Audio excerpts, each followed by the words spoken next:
なぜ男性は愛しているはずなのに不倫や浮気という行動を繰り返すのか？もしあなたがその問いを胸に抱いたことがあるなら、この物語を最後まで聞いてほしい。ユング心理学は男性の不貞行為を単なる欲望の問題として片付けるのではなく、無意識に繰り返される心理パターンとして捉えます。ユングが語った影とは、人が抑圧してきた弱さや欲望のこと。男性が不倫を繰り返すとき、その背後には必ず無意識の影が潜んでいるのです。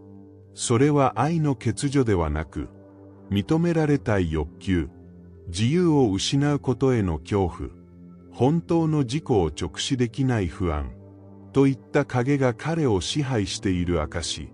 ある男性は、優しい妻と子供に恵まれていながら浮気を繰り返していました。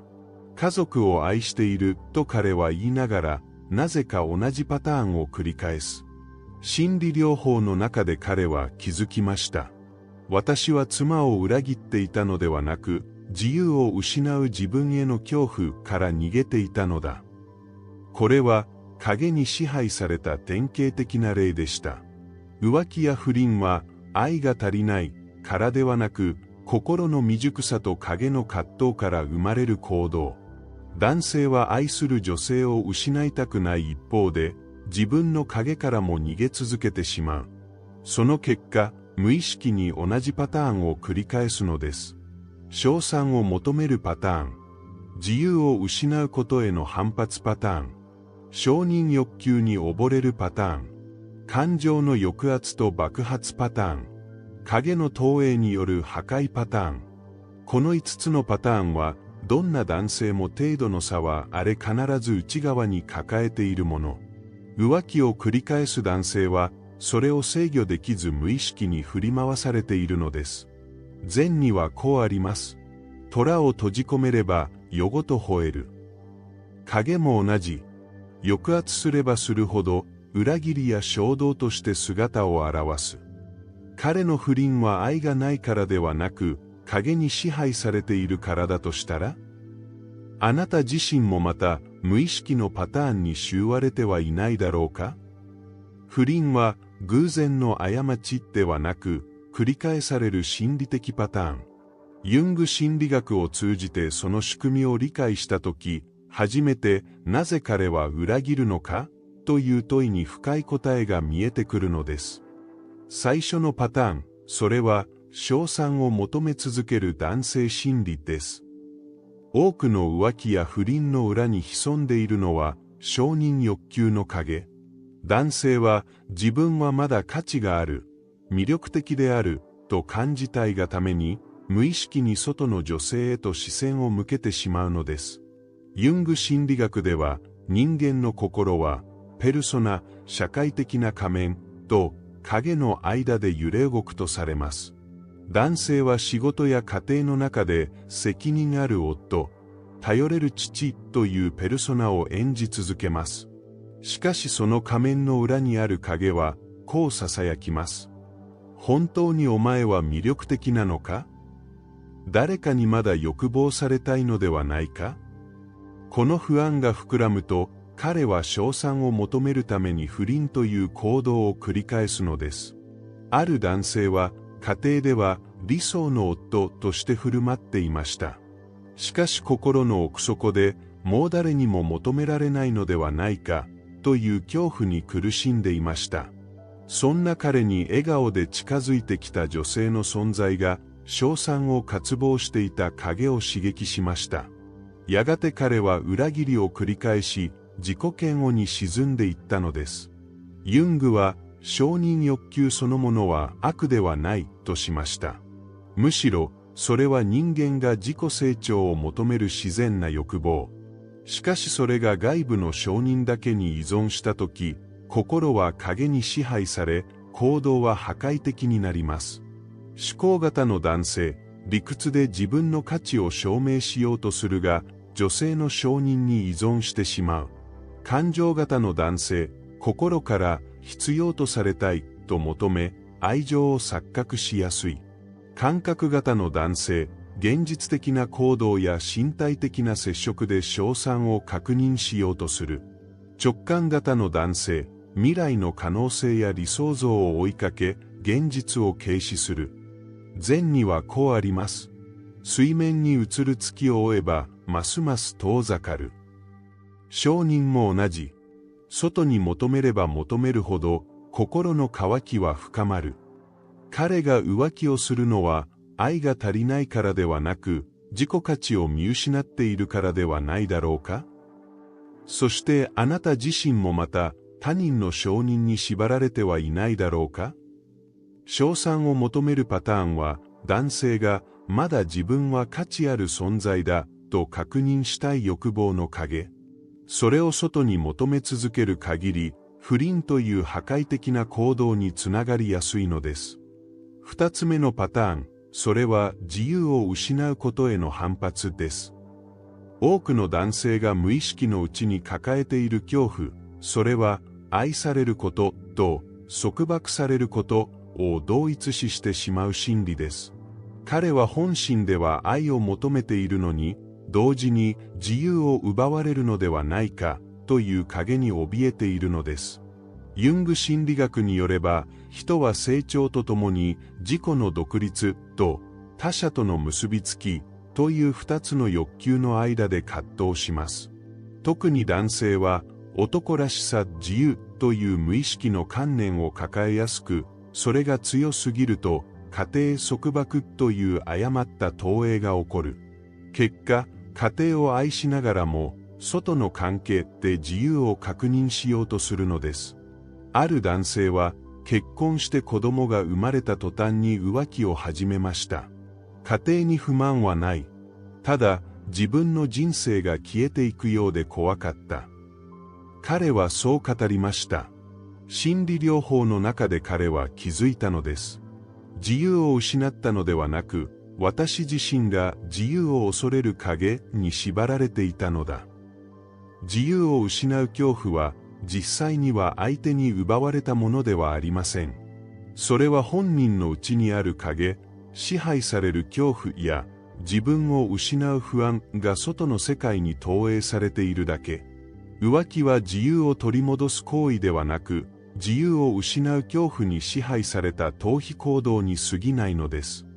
思考型の男性、論理で結婚制約と決めつけ、逃げ道を作る。感情型の男性、愛情の深さを重さと誤解し、不安定になる。感覚型の男性、日常の習慣に縛られることを嫌い、刺激を外に求める。直感型の男性、未来の可能性を制限されると感じ、外の関係に夢を投影する。禅にはこうあります。鳥は空を自由に飛ぶが、巣を持つことを恐れはしない。真の自由とは、束縛の回避ではなく、自分の心の影を超えることなのです。彼が求めているのは愛ではなく、影に支配された自由ではないだろうか？そしてあなた自身もまた、愛を重さと誤解してはいないだろうか？自由を失うことへの反発は、男性が不倫を繰り返す典型的なパターン。それは愛がないからではなく、自由を恐れる影に無意識に操られているからなのです。三つ目のパターン、それは承認欲求に溺れる男性心理です。称賛を求めることと似ていますが、ここではもっと深い。単なる褒められたいではなく、自分の存在価値を相手の反応に完全に委ねてしまう心理です。ユングは、人は無意識に自分の欠けた部分を他者に投影すると語りました。承認欲求に溺れる男性は、自分の中に、私は無価値だという影を抱えています。その影を見たくないがために、女性の言葉や笑顔を自分の存在証明として利用し続けるのです。ある男性は、家庭でどれだけ妻に愛されても満足できませんでした。外の女性から、あなたって素敵と言われるたびに、空っぽの心が一瞬だけ満たされる。しかしすぐに渇きが戻り、また別の女性を求める。彼は気づきました。私は愛を探していたのではなく、自分の欠落を埋めようとしていただけだった。承認欲求に溺れる行動は、愛ではなく空虚感の麻酔。外からの承認を飲み込むたび、一時的には癒されるが、根本的な影は何も変わらない。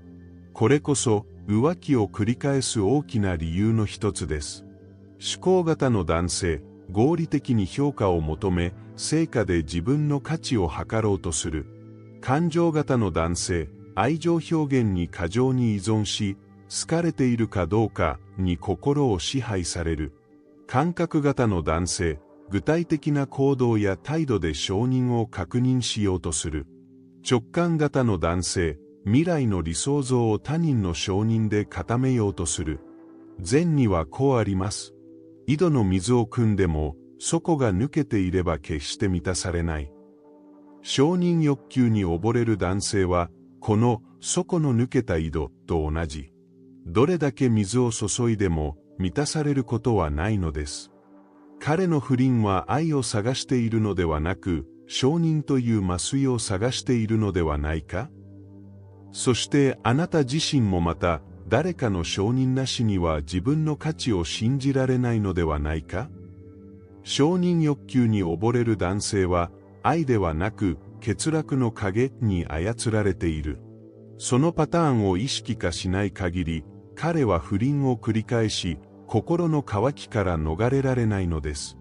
4つ目のパターン、それは、感情の抑圧と爆発です。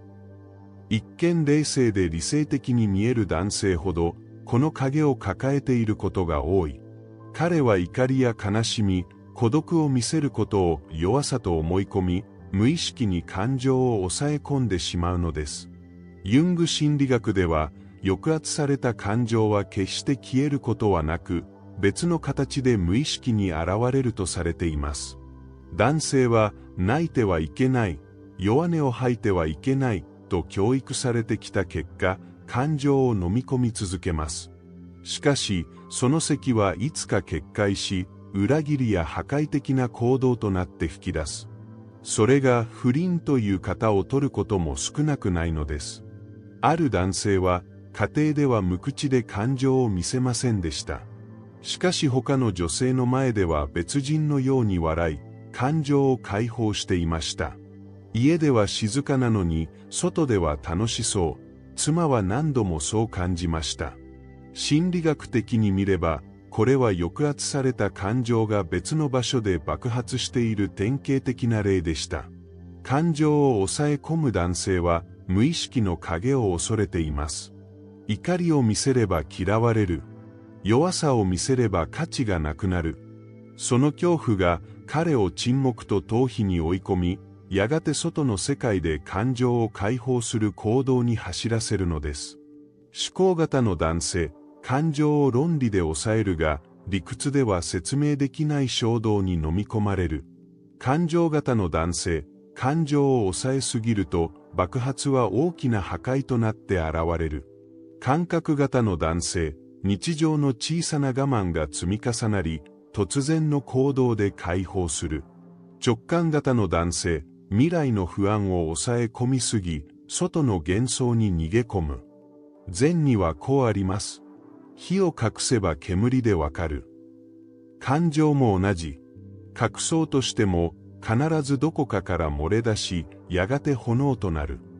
彼が裏切っているのは、あなたではなく、自分の感情を抑え続けてきた自分自身ではないだろうか？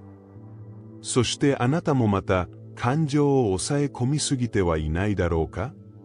感情の抑圧と爆発は、不倫という形で現れる典型的な心理パターン。それは愛が足りないのではなく、感情を健全に表現できない影の現れなのです。5つ目のパターン、それは影の投影による破壊です。ユング心理学において最も重要な概念の一つが投影。男性が浮気や不倫を繰り返すとき、その背後には自分の影を相手に映し出し、そこから逃げようとする心理があります。ユングはこう言いました。人は自分の中に認めたくないものを他者に投影する。男性が妻が重い、彼女が冷たいと感じるとき、その多くは相手の問題ではなく、自分自身の影を見ているのです。自分が抱える不安や冷たさを無意識に相手に押し付けてしまう。そして、彼女が悪いからと理由を作り、外の関係に逃げるのです。ある男性は、妻を冷たい人だと責めていました。しかしカウンセリングの中で明らかになったのは、実際に冷たかったのは彼自身だったのです。妻に投影された冷たさは、彼の心の影に過ぎませんでした。この気づきが彼の人生を変えました。私は妻を責めていたのではなく、自分の影を見ていた。投影は無意識の防衛。自分の影を直視するのが怖いため、相手に貼り付けてしまう。浮気や不倫は、その投影から逃げるための一時的な回避行動に過ぎない。しかし皮肉なことに、逃げれば逃げるほど影は強くなり、同じパターンを繰り返してしまうのです。思考型の男性、理屈で相手が悪いと結論付け、自分の影を見ない。感情型の男性、自分の不安を相手の冷たさとして感じ取る。感覚型の男性、相手の小さな行動を誇張し、証拠にしてしまう。直感型の男性、未来への恐怖を相手に重ね、裏切りの幻想を抱く。禅にはこうあります。鏡を嫌う者は、自らの顔を恐れている。投影とはまさにこれ。相手を嫌うのではなく、自分の影を恐れているのです。彼が責めているのは本当にあなたなのか？それとも、彼自身が見たくない影をあなたに映しているだけなのか？影の投影は、不倫を繰り返す男性心理の根幹。それは、愛がないからではなく、自分の影を直視できないから起こる破壊なのです。では、なぜ男性は不倫という同じパターンを繰り返すのか？それは単なる性格の問題でも、一時の欲望でもありません。ユング心理学の視点から見ると、無意識の影が統合されない限り、人は同じ行動を繰り返すのです。ユングは、無意識を意識化しなければ、人はそれを運命として繰り返すと語りました。不倫を繰り返す男性は、外の女性を変えても、関係を変えても、結局は同じ結末にたどり着く。それは、彼が相手を変えようとしているだけで、自分の影を直視していないからです。ある男性は、複数の女性と関係を持ち続けました。彼女が重いから別れた。次の女性は違うと言い訳を繰り返した。しかしどの関係も同じように壊れていった。心理療法で彼はようやく気づきました。問題は彼女たちではなく、私が自分の影から逃げ続けていたことだった。浮気や不倫は本人にとって一時的な解放に見える。しかしそれは影の統合を避ける逃避であり、学びを先送りしているだけ。だからこそ何度も繰り返されるのです。思考型の男性、理屈で正当化し、これは仕方ないと繰り返す。感情型の男性、感情に飲まれ、欲望を制御できずに繰り返す。感覚型の男性、快楽を現実として受け入れ、繰り返す。直感型の男性、未来の幻想を追い、次こそ違うと繰り返す。禅にはこうあります。同じ川に二度足を入れれば、それはもう運命である。人は学ばない限り、同じ流れに飲み込まれる。不倫の反復もまた、影を見ない限り運命のように繰り返されるのです。彼が繰り返しているのは裏切りではなく、影から逃げる行動なのではないだろうか？そしてあなた自身もまた無意識に同じパターンを繰り返していないだろうか？不倫の反復は愛の欠如ではなく影の未統合。男性が同じパターンを繰り返すのは相手の問題ではなく自分の無意識に原因があるのです。では、男性は不倫という影のパターンをどうすれば超えられるのか？ユング心理学の核心は、答えを外に探すのではなく、自分の内なる影と向き合うことにあります。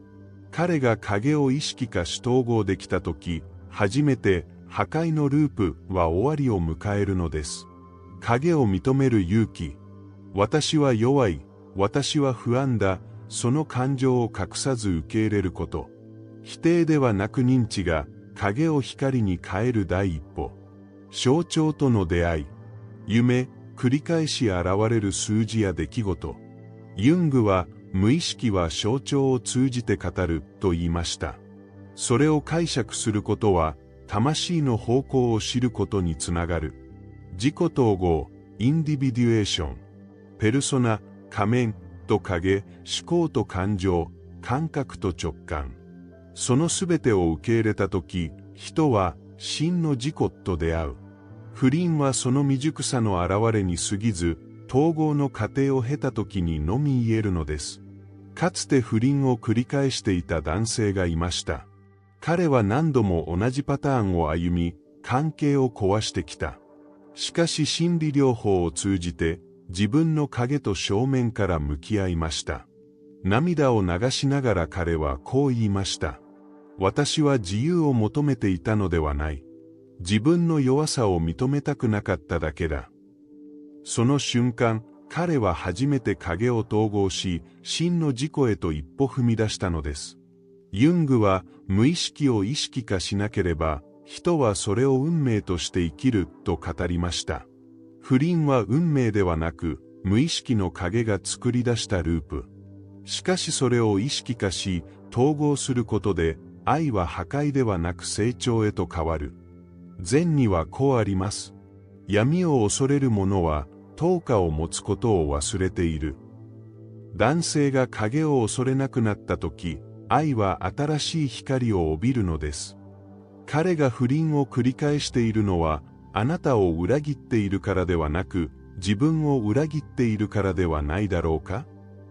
そしてあなた自身もまた、自分の影と向き合う勇気を持てているだろうか？すべての不倫のパターンは、愛の欠如ではなく、影の未統合。男性が影を統合するとき、不倫は終わり、真の愛と自己発見の物語が始まります。ここまで聞いて、あなたはどのパターンに一番心を揺さぶられただろうか？称賛を求める影？自由を恐れる影？承認に溺れる影？感情を抑圧する影？投影に逃げる影？ぜひコメント欄にシェアしてください。あなたの気づきが同じ痛みを抱える誰かの救いとなります。そしてこの旅を続けたいなら、高評価とチャンネル登録をお願いします。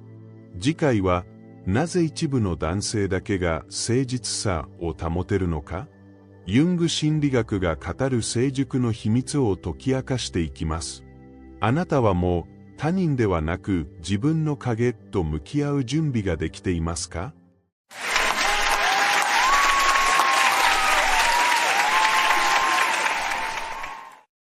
？How do I control my contrast better? So is the premise that you're starting from that contrast is good or bad? Good. It's really intense for me. So is my alignment. So if the contrast is intense, it means you are giving nearly equal airtime to wanted and unwanted, or to new and current. And we can tell you specifically, it's your attention to what is that's holding the not wanted into the contrast in such steady place.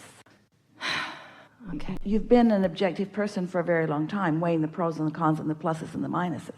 You are an evaluator more than you are a feeler, which means you are a thinker more than you are a feeler. Okay. Well, thinking is good because focus is good, but just find the subtle difference between focusing feelings and focusing thoughts. Just for a little while, let the feeling be the thought that you're focused upon.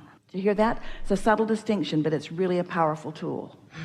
I care about how I feel. So now ask the question again. How can I control contrast? So let's be more specific in that question. How can I narrow the gap between what I want and where I stand? Isn't that what you're saying? How can I control contrast? How can I pull this end of it in so it's closer? Because when the contrast is really extreme, oh, your ups and downs are really strong. And when you're not feeling good, you're really not feeling good. And when you're feeling good, you're feeling really good. That's why they give you the label of manic depressive. Yeah. Or bipolar, in other words. Very manic. That's what that all is about. By closing that gap, which means less airtime to that, less airtime to that, more to this, less airtime to unwanted, more time to wanted, so that you still have contrast.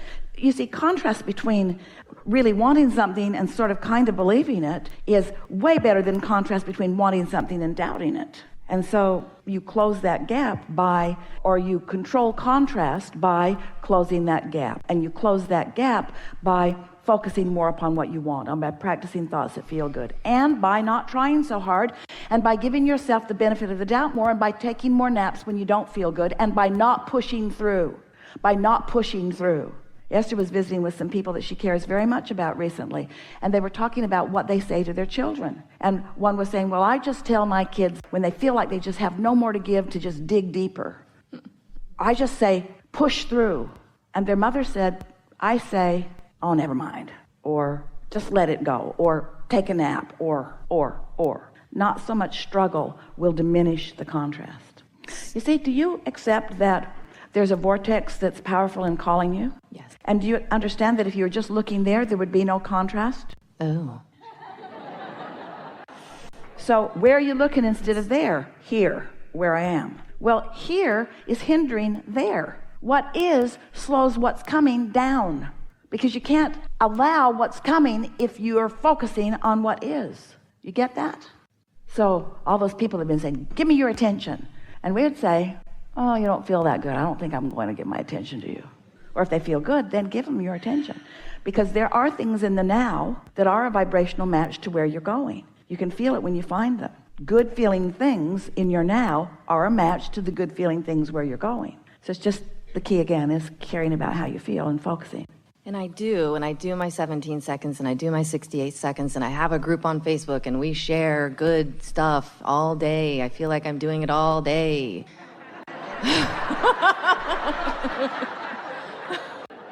And I'm mostly feeling good, though. I'm mostly feeling good. Sharing good stuff is such a pain. No, I'm feeling really good, but then when it... So what you're saying is, I feel like I'm doing it, I'm just not getting the results. Or the more I tune to good stuff, the worse the bad stuff feels. Is that what you said? Is that what she said? I'm wondering about that. Is that what she said? That was the question. Like, as it gets so much better, are the downs worse? Only if you go there. In other words, yes, your desires, this is the most significant law in the universe.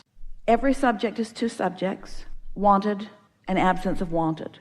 And to the degree that you want it, the absence of it is proportionate. So if you really, really want something and you're focusing upon its absence, it feels really, really bad. If you sort of want it and you focus on its absence, it feels sort of bad. So what you're really saying is, I'm really parlaying my desires into stronger and stronger momentum.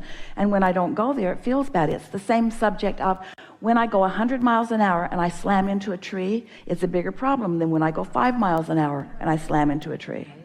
And so that's why you want more control, because you're going faster.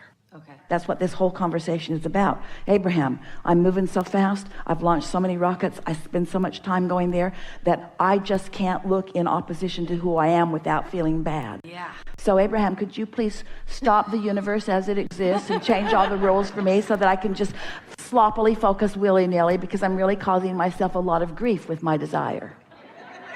No, we can't. Oh, okay. You got that, didn't you? I got that. Something more? Got that. Can you explain why evil does not exist? Well, now let's be fair. If there is the presence of goodness, then there has to be the absence of goodness. Right. And humans want to call that evil and assign it a source, when all it is the byproduct of disallowing the goodness that is the only source. Law of attraction and momentum are the basis of this subject. So when you focus upon something unwanted, there is a momentum to that thought. And if you keep thinking about it, then the momentum is stronger. And as others do, then the momentum is stronger, until there are rivers of thoughts that exist that are the spin-off of man's conscious mind. And so if the river is strong, and there are a lot of those rivers that are strong, there are just so many things that people think about that they don't want. And so when you focus there and get caught up in one of those, it feels like something is asserting itself to you while nothing does assert itself. So the reason that we like to approach anyone who's beginning to understand vibration from a exercise of meditation is because when you quiet your mind and you stop resistance, we know what will then happen is that your vibration will raise to the frequency of who you are. The reason that we are so sure about this is because we know about this momentum of well-being. Because we have broader view, we can see the preponderance of well-being in relationship to the pinching off of it. In other words, it's not just the big picture, considering all things that have been and are. It's the current picture of even what's taking place on your planet right here and now. Well-being is just dominant. Does that mean that someone can't pinch themselves off from it? Certainly not. You can. And when you do, you feel it. So the devilish functions in the universe, this is what I grew up hearing. I was raised Buddhist, and I always heard this, like, you chant to be protected from the devilish functions in the universe are just, it's like alignment or out of alignment. And when you chant to be protected from something unwanted, you say, come to me, this thing I do not want, and prove to me that you exist. Right. This is come to me, this thing I do not want, and prove to me that you exist. Right. And if you keep chanting, though, you'll be protected from the devilish functions in the universe. Esther remembers in the very early days of receiving Abraham, of people warning her about things like that. And so she and Jerry had some conversations with us about it. And at first, Esther was only hearing our words. In other words, she could not know. It took a while for her to understand, to feel the vibration of all of this. Esther, from time to time, would hear someone trying to explain to others who Abraham was. And it always made Esther uncomfortable because she knew they were having to overcome all the preconceived notions that everybody was having about it. And she just wanted them to just come and have the experience of Abraham, find the feeling of Abraham, feel the well-being of Abraham, because she knew that was for her what made the difference. In other words, Esther could not feel fear of things that she had learned about as a child and the presence of Abraham at the same time. So when she tuned to the presence of Abraham, all of that went away. And she tuned herself there so significantly that now she knows that that is all that exists. The other is just trumped up reasons to explain disconnection. Take your question further if you can. Okay. So when a person pinches themselves off so often, and they do it by focusing on unwanted, right? And then they take an action from that place that is evil. And it even feels inspired to them because it's the next logical step. The momentum has increased it. Yeah. They would say, the devil told me to do it. And we would say, the devil is non-existent. The devil is the name that you assign to the absence of the pureness that is you. Yeah. And so then how do you explain to someone whose mother was burned in a fire at church, like he can't believe that that's source energy, that source energy had anything to do with that? And I can't convince him. Well, and I don't try. Everyone is where they are. And so let's talk about this path of least resistance. So here's someone suffering the loss of someone who really matters. And it's really even more dreadful to him because it happened at church. So here's my mother, my good mother, doing what she and I believe are good things. And then something that I, and maybe even she, believe is a bad thing happened in the middle of a good thing. So there's a sort of disconnect that goes on there. And so we say, well, first, and it's not easy for you, you got to accept that there is not badness in what you call death. That's the first flaw. First, you got to accept that there is no death. That's really the first flaw. That you're eternal and that you never cease to be. And so this is a question that people have been grappling with personally for a very long time. Why do things that we consider to be bad happen to people who we consider to be good? So we're going to tell you a story. It's going to feel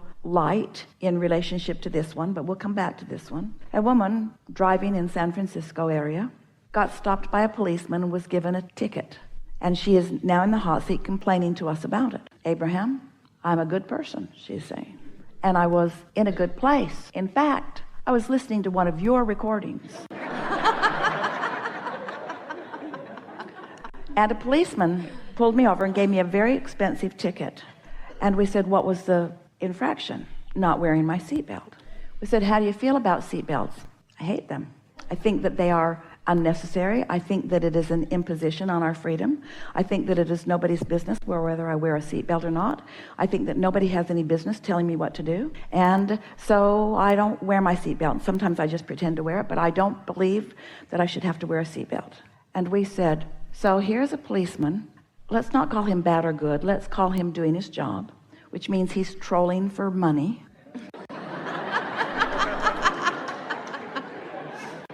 He's looking for infractors.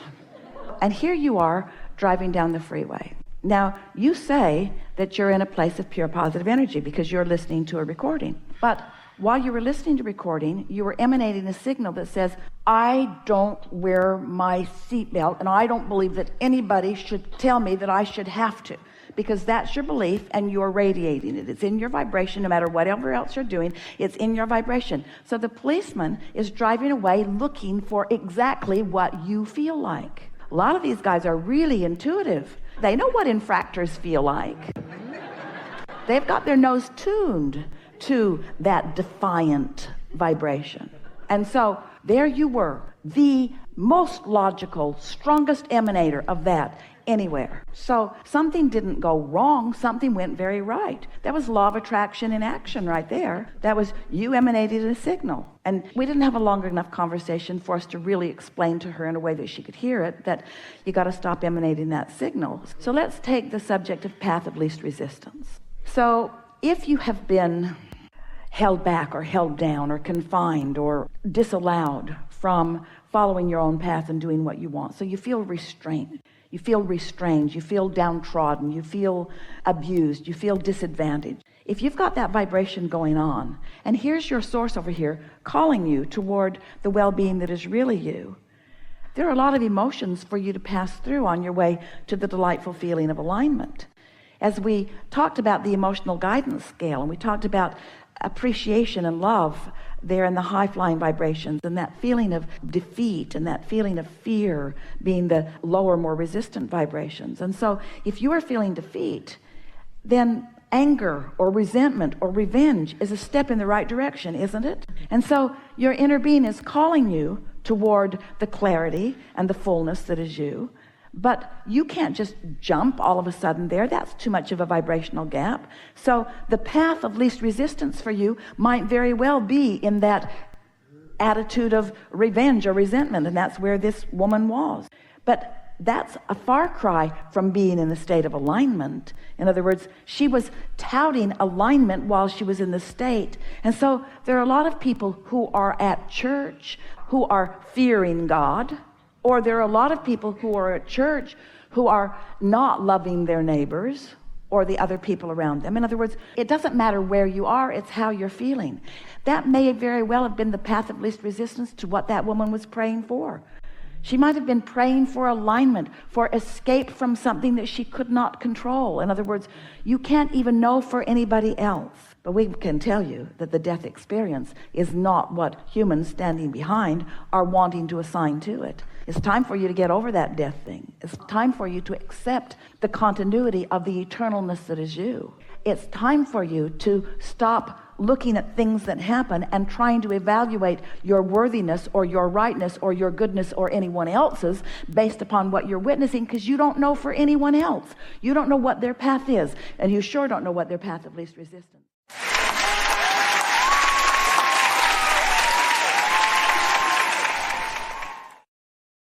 Do your desires feel good to you when you think about them?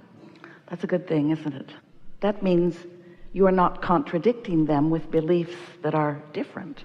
When you want it, but that desire is not as pleasant as when you want it and I want this thing I cannot have. Doesn't feel so good, does it? You ever heard yourself say, I felt better before I knew I wanted that, since I don't believe I can have it? We want you to know that there is nothing that is off limits to you, and that if in fact your life experience has brought you to a place that you have identified a desire for something, it's well along the way. By the time you are verbalizing that you want it, a lot of momentum has already happened. A lot of important momentum that you, beautiful humans, in your human form, don't count usually.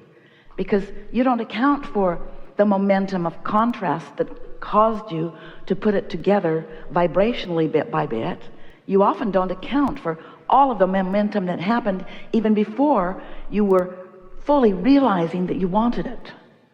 So by the time you are verbalizing, I really want this, when that idea comes to you, that fresh idea that felt so good for a minute, before you killed it with your doubt, that exhilarating feeling of recognizing that you have a desire for something, the majority of the momentum and the attraction power has already taken place. And now the bringing it into your realization where you can see it and hear it and smell it and taste it and touch it, that's really the easy part. But so often you don't realize that because, dear hearts, you hold yourself in a holding pattern unnecessarily. You hold it away from you without meaning to, for one very simple reason. We're going to give it to you right here in the beginning. You want to know why? You don't often, always, often. You know why you sometimes, often, don't allow your desires to come to smooth and fast and easy fruition? It's because you're looking into the physical world where you want it to show up, and if it isn't there, then your awareness that it isn't there is what slows it down and keeps it from coming. Isn't that interesting? Because you get what you think about. So you want to ask yourself, am I thinking more about it being here, or am I noticing more that it isn't here yet? And you can sort of tell by the conversation that you hear coming out of yourself. Things like, I'll be glad when it gets here, or I'll be happy when such and such happens, then I will really be happy. And so if it's then, not now, think about it, then feel what's going on in your vibration. If it's later, not now. So sometimes you wonder when we talk like this, from our place of already knowing that it is, but you don't know that it is yet because you can't see it. So from your point of view, often it isn't. Well, which is it? Is it or isn't it? Because it can't be both. And if you think that it isn't yet, then your vibration is different than if you accept that it is. You see what we're getting at? Sometimes we ask you to feel happy about it in its evolving. And you want to say, okay, but I'll be happier when it gets here. And we say, that's a little tricky, isn't it? Because are you more absence of it aware or presence of it aware? And this is really what we want to talk about, because it exists and it does have a vibrational presence, even though you have not yet allowed yourself to see it and hear it and smell it and taste it and touch it. Still, it exists. And so if you can feel it in its becoming rather than in its absence, it's sort of like, do you ever get in a car and take a trip somewhere? And for most of those many, many miles, you're not there yet. You're not there yet. But you're not driving along thinking about the absence of your destination, usually. You're usually in the moment aware of where you are, yes? And so we would like to see you realizing the existence of your desires before they have manifested. And if you can find a way to do that, then there are going to be two wonderful, predominant aspects to your life forevermore as you are here in this physical body. First is, many more of the things that you are wanting are going to be showing up faster. And next, you're going to be happy along the way, whether they're here quite yet or not. Have you ever had the experience of really looking forward to something?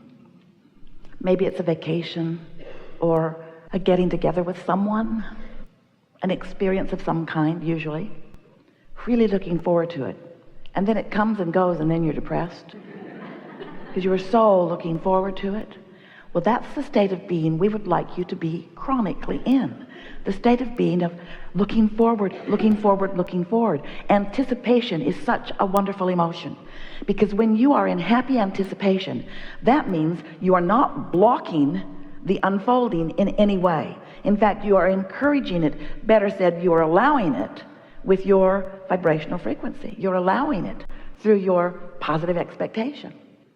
One of our favorite words that Esther finds to describe things that we mean to say is the word expectation, because expectation includes both a desire and a belief. So when you have positive expectation about something, then it is happily unfolding and you're happy all along the way. If you could find a way to be more expectant of the things that you want, ooh, that's the sweet spot of life. When you in your physical body are approaching a subject, the subject that is in your current now, and you are approaching it in the same way that your inner being is approaching it, ooh, that's when you feel bliss or eagerness. That's when you feel love and appreciation. That means you are on the same emotional, vibrational wavelength. But if your inner being is looking at what you're looking at differently than you're looking at it, for example, if you're really mad at someone and your inner being never is, then the negative emotion that you feel is your indicator that there are some conflicting vibrations going on. And that, in fact, is what resistance is. And you are the only one who can introduce resistance into your experience. And when you introduce resistance into your experience, you slow down who you are and what you want. It really is as simple as that. So the short version of this explanation of you, the creator of your own experience, is get happy and stay there, and good things will come to you. We've enjoyed this interaction immensely. Go forth and ponder and practice. So when you realize that you can tell in every moment what you're doing, then you can begin to shift your vibration just a little bit. You know how when you're driving down the road, you drive? Esther loves driving. You're driving down the road, and a lot of momentum has happened before this moment. In other words, the roadways have been paved usually, and there are lanes that are defined usually, and you have an efficient machine that you are driving usually. So as you're moving down the road, if you begin to drift off into the grass, usually you do something about correcting that. And the more alert you are, the more effective, efficient you are at it. So when you drive, you usually stay in your lane, don't you? And you usually don't drive over the top of the car in front of you. You usually don't try to occupy the same space with another vehicle at the same time. You've learned some of it, but you intuitively know how to place yourself as you're moving along. The other morning, Esther awakened. We should tell you what happened before that. She went to sleep before she awakened. We should tell you what happened before she went to sleep. She watched television. Dun, dun, dun. She was watching something to do with the political stuff. And then she thought, I can't take it anymore. And she turned it off. And she went to sleep in resistance, yes? But while she slept, her vibration cleared. That's what always happens. And then when she awakened, she was still in that clear place for a minute. And then she received a sort of disturbing phone call about something not very important, but important enough. Dun, dun, dun. And then she thought, ooh, this is the beginning of a new day. I'm going to take care of this right now. In other words, like correcting your driving, not off in the grass. So she brushed her teeth and sat to meditate. Meditated for 15 minutes. Came back into that clear space and stayed there for a little while until she checked her email. Dun, dun, dun. And then she says, oh no, not this. I'm going to focus with clarity. Now what we're getting at is, this is not so different than driving down the road, is it? In other words, you do something about it, because if you're driving down the road and you're not watching what you're doing, and you end up off in the grass, and you don't do something about bringing yourself back into your lane, and now something more happens, and something more happens, and something more happens, and something more happens, you could bring yourself to a lot of trouble. Momentum sort of happens that way, doesn't it? Here's another way of looking at it. If you're driving across a big wide roadway in a very effective car, and there's not much going on around you, you could be a little lackadaisical, sloppy in your driving just a little bit, couldn't you? Ever drive with your knees? Ever change places with someone else while you're driving? Sometimes you feel comfortable, and so you don't feel like you need to be so attentive to what's happening, because there isn't some momentum that's going to be to your disadvantage. But what if you're driving on a mountain road and there are sharp drop-offs? Don't you pay more attention to what you're doing? Are not some roads you drive on a little riskier than others? And some subjects you think about are a little riskier than others. Now, we're not saying avoid the subjects that might take you off in the grass. We're not saying that. We're saying when you're approaching those subjects, be clear about who you are. Because it's not what you do so much in a correcting sense that matters vibrationally. It's the preparation you have made in advance. It's how ready you are. It's how much you care about being in alignment. That really is the secret to the success of manage your own vibration. Do you acknowledge that you are the creator of your own reality? Have you come that far? And do you understand that law of attraction abounds and is responding to your output all of the time? And do you understand that what comes back to you is because of the output?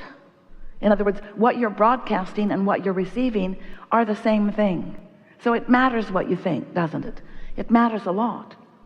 Do you find yourself sometimes being a reactor to what's going on in your experience?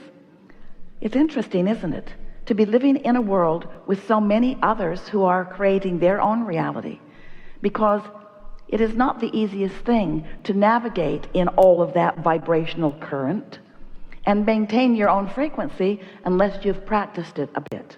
And that's really what we're talking about in all of the hours that we are together with all of you. Many of you are here at your first seminar, but you are not new to these ideas. And it is our expectation that as we move forward together today, that the things that you will talk about, that you're wondering about, and the things that we have to say about it, and the things that others in the room will think about it as we're having the conversation, is going to move this conversation of personal creation into a whole new place of understanding for you. The most important thing that we want you to understand, and it's easier at sometimes to accept this than others, is that things are always working out for you. And the reason that we know that to be true is because we know who you are. We know who you were before you came into these bodies, and we know who this life has caused you to become. We see the vibrational version of you, the vibrational version that life has caused you to be, the vibrational version that you are now because you want to feel good, meaning to live up to. That's the part of you that we know best. But it does not mean that we are not aware and lovingly aware of where you stand in relationship to that evolved and expanded being. And if there is anything that we wish to convey to you in a way that you can really understand it, it's that you came into this body with great reason and purpose. And that purpose was for this joyful expansion. And that if in your physical body, right here and now, you're not allowing yourself to be that vibrational being that life has caused you to become, then you are less happy than you want to be. You are meant to feel exhilaration. You are meant to feel love. You are meant to feel passion. You are meant to be excited about life. You are meant to attract wonderful things and experiences and others into your life experience. Life is supposed to feel good to you. That was your plan. And if it isn't feeling good to you, just not now or maybe often, then something is amiss in your vibration. And we know for sure that it's a simple misunderstanding on your part. We know that you have diverged from the understanding of worthiness about yourself. And so that is our reason for playing with you in this way. We want to help you to feel who you really are. And we want you to stop beating up on yourself for anything that you have not yet figured out how to allow into your experience.